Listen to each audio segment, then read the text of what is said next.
Hello everyone, and welcome to this video. In this video we are going to be taking a look at Shantae and the Seven Sirens for the PC. The game was developed and published by WayForward and is a sequel set after the events of half Genie Hero. So, considering how good the last game was, is this just as good or better? Let's find out. The story is set after the events of the last game, and since Shantae and her friends just saved the day, it's now time for a vacation. The gang head on over to a tropical island to start their vacation, and whilst there, Shantae gets to meet a few other half-genies. After a brief meeting, the girls plan to do a show together, but just as the show begins, the lights go out, and all the girls aside from Shantae are kidnapped. It's now up to Shantae to search the island for the girls' whereabouts, and why they were kidnapped in the first place.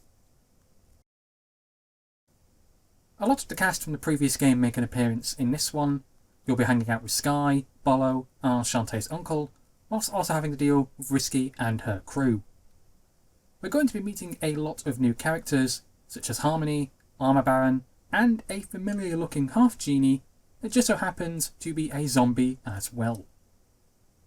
So expect to see a lot of new crazy characters show up in this one.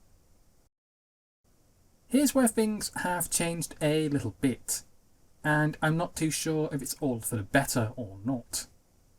To start with, the game's field of vision has changed from the previous game, and in this one it's much more zoomed out than what it was before. This might not bother some players, but to me personally, I just felt like it was much farther away than what it should have been. The second thing that's changed is the style of how the gameplay works, as this has been changed, and for the most part, everything does work like how it did do in the previous game, but now the exploration and how you play the game's levels is different. The game used to work via you doing level 1, you'd go through that, you'd fight a boss, you'd go back to town for a bit, then you'd do level 2, and then you would repeat the process. You'd get new skills, which would then open up previous closed areas, and it would give you a reason to replay those previous levels. This has been changed a bit, and I will go into more detail in that in the environments section. With Seven Sirens graphics, I have mixed views. The game has really great animated sequences now, which you see throughout the game. And yet, everything else feels a bit bland when compared to how half Genie Hero was. Levels and locations don't feel as well created or laid out, and it feels like a case of 3 steps forward, but then 2 steps back.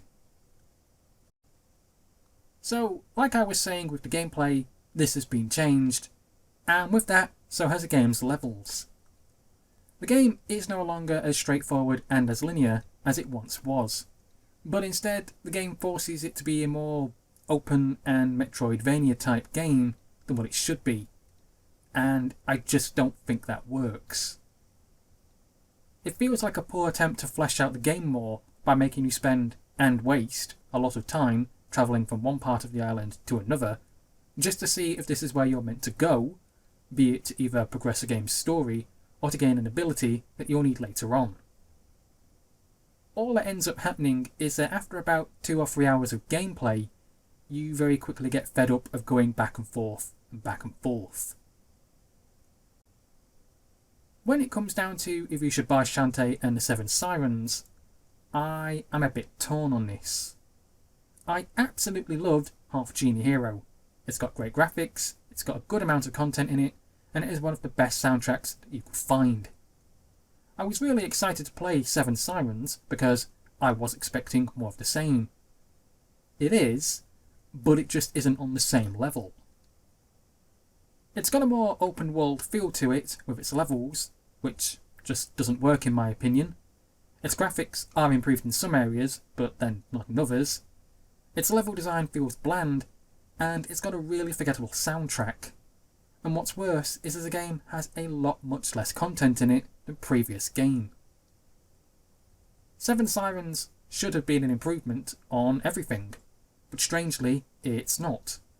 And as a result, instead of being an absolutely fantastic experience, like what half Genie Hero was, this one is just an okay one.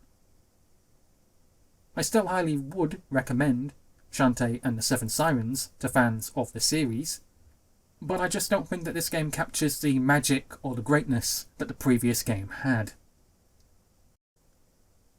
Well, that's it for this review, guys. Thank you for listening, thank you for watching, and please subscribe.